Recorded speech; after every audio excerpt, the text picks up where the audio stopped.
Guys, just quickly, I keep seeing a lot of videos, and including what I use here.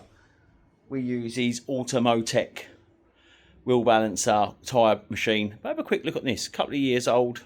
Not massive amounts of use, but it does get used. Let's have a look at this. So this is the AS-28XSA.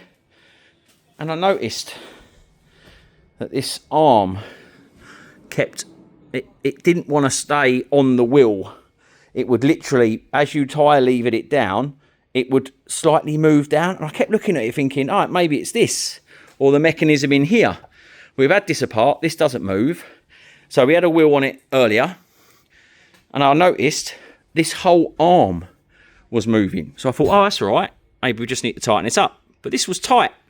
So this is what we found. So as you can see, got a small bit of weld there, but no weld here. All right, as you look along there, no weld.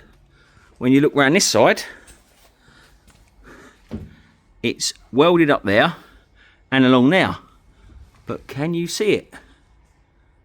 It is completely cracked along the weld. So what happens is, when you try and lever the arm down onto the tyre, the force of the tyre and this lever pulling it down creates this wanting to scratch the wheel.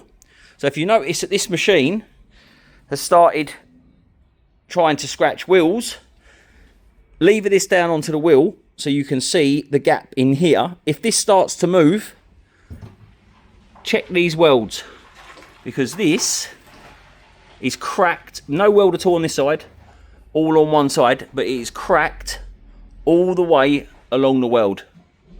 Let me know. Anyone else had the same problem?